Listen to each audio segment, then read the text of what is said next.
ओम विश्वानि देव सवितर्दुरितानि परासुवा यद्भद्रम तन्न आसुवा। मेरे समस्त भाई बहनों को डॉक्टर सुकुमार शास्त्री का प्यार भरा नमस्कार। बंधुओं, आज मकर संक्रांति का शुभ पर्व है। धनुर्मास का अंतिम दिन भी है। वैसे तो मकर संक्रांति पर मैंने कई लेख लिखे हैं, प्रवचन भी दिए हैं, इसलिए पहले वाले बातों को मैं पुनः दोहराना नहीं चाहता। एक नए ढंग से आपके सामने प्रस्तुत करना चाहता हूँ। वेद कहता है, अस्माकं वीरा उत्तरे भवन्तु। बंधुओं, क्या मतलब है इसका? हम उत्तरायण कहते हैं, सूर्य दक्षिण से लेकर के उत्तर की तरफ जाता है, तो क्या हम इसका अर्थ यही लगाएं कि हमारे वीर उत्तर में हों? लेकिन ऐसा नहीं है। महर्षि यास्क इसका स्पष्टीकरण करते हैं।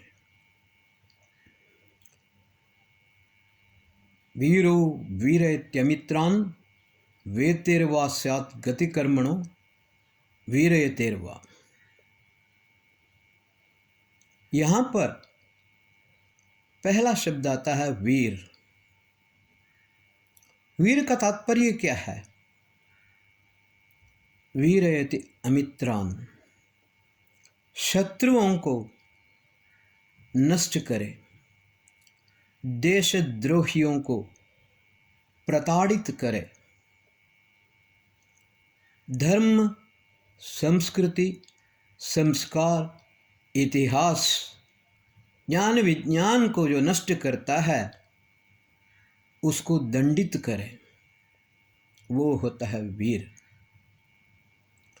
महर्षि यास्क बहुत सुंदर बात बोलते हैं। एक शब्द आता है हस्त। हस्त का मतलब है हाथ। यह साधारण अर्थ है, लेकिन हमारे ऋषि मुनि हमेशा राष्ट्र का प्रथम ध्यान करते थे। उनके दृष्टिकोण हमेशा राष्ट्रोत्थान होता था। उन्होंने निरुक्त में कहा, हस्तो हन्ते प्राशु हनने।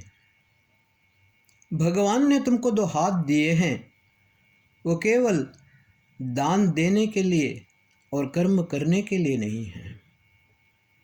जो तुमको बिना कारण प्रताड़ित करने के लिए आए, तुम्हारे ऊपर आक्रमण करने के लिए आए, ऐसे आक्रांताओं को कभी छोड़ना मत।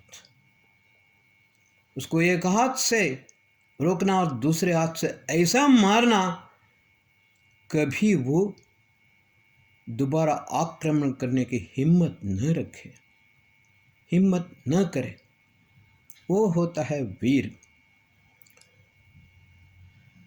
यहाँ पर अस्माकं वीरा उत्तरे भवन्तु, एक होता है लौकिक और दूसरा होता है पारमार्थिक। राष्ट्र सर्वोपरि है।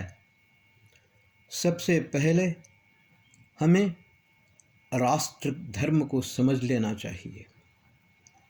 अगर राष्ट्र बचा तो धर्म बच सकता है। राष्ट्र का अगर नाश हो गया तो कहाँ से धर्म और संस्कृति? इसलिए हमें सर्वप्रथम राष्ट्र का विनाश करने वाले, संस्कृति का विनाश करने वाले, संस्कारों का नष्ट करने वाले, ज्ञान विज्ञान का नष्ट करने वाले ऐसे लोगों को दंडित करना है।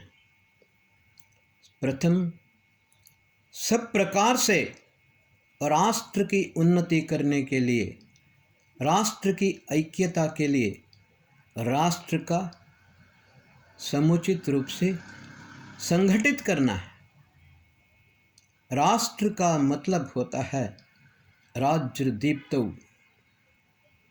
जो सुसंस्कृत हो, सुसमृद्ध हो, सुसंगठित हो, सुशिक्षित हो, आतंकवाद से मुक्त हो, किसी प्रकार से न्यूनता देश के अंदर नहीं होना चाहिए,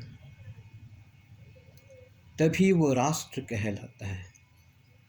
इसलिए कहा कि अस्माकं वीरा उत्तरे भवन्तु।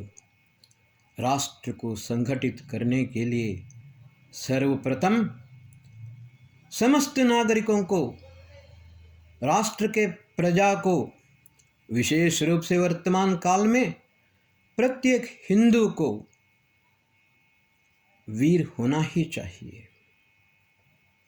मैंने पहले भी कहा है, अफजल खान को गले लगाने से पहले हमें शिवाजी बनना ही पड़ेगा। ये लौकिक है। पारमार्थिक क्या है? पारमार्थिक यह है, वेद कहता है मनुर्भव जनया दैव्यम जन्म। तुम पहले श्रेष्ठ मानव बनो और उसके बाद श्रेष्ठ मानव समाज का निर्माण करो। उत्तरायण का मतलब यह है, उत्तर का मतलब क्या है? उत्तर, उत्तम। पशुत्व से लेकर के मानवत्व की तरफ अग्रसर होना ये उत है, और मानवत्व से देवत्व की तरफ होना वो उत्तर है। इसलिए कहा है कि अस्माकं वीरा उत्तरे भवन्तु। हमारे वीर पुरुष, हमारे राष्ट्र के नागरिक सबके सब उत्तर हों। और उत्तम कौन? हम श्री रामचंद्र को, जो पंचदश कलापूर्ण हैं, उनको हम मर्यादा पुरुषोत्तम कहते हैं। उन्होंने अपने जीवन काल में सभी प्रकार से हमको अच्छी तरह से अपने कर्मों के द्वारा सिखाया है, बताया है कि तुम्हें किस प्रकार जीना है। राक्षसों का संहार करना है, उनको कभी भी क्षमा नहीं करना है। साथ ही एक कुत्ते को भी उन्होंने न्याय दिलाया। इसलिए समत्व भाव है, लेकिन दुर्भाग्य यह है, पागल कुत्तों को पालने की मूर्खता आज दुनिया कर रही है। ये नहीं होना चाहिए।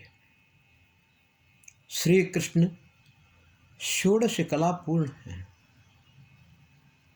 वो पुरुषोत्तम कहते हैं। धनुर्मास को पुरुषोत्तम मास कहा जाता है। श्री कृष्ण, उनकी पत्नी, एक ही पत्नी, उनके एक ही पुत्र। वर्तमान काल में राधा कृष्ण बोलते हैं, वास्तव में श्री कृष्ण की पत्नी रुक्मिणी थी,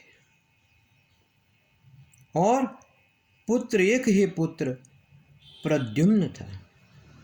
12 वर्ष तक घोर अंगिरस ऋषि के आश्रम में तपस्या करते हुए, सारे ज्ञान विज्ञान को प्राप्त करते हुए, योग साधना करते हुए, उन्होंने उत्कृष्ट ज्ञान हमको दिया है। किस प्रकार से शत्रुओं को प्रताड़ित करना है ये भी बताया है। बंधुओं, इस मकर संक्रांति के समय हम इसे अच्छी तरह से समझें।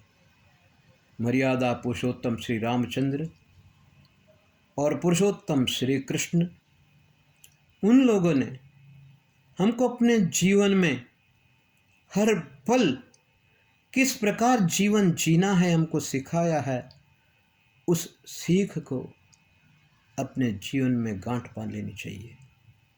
तभी ये मकर संक्रांति का पर्व मनाना उत्तम होता है। ओम शांति।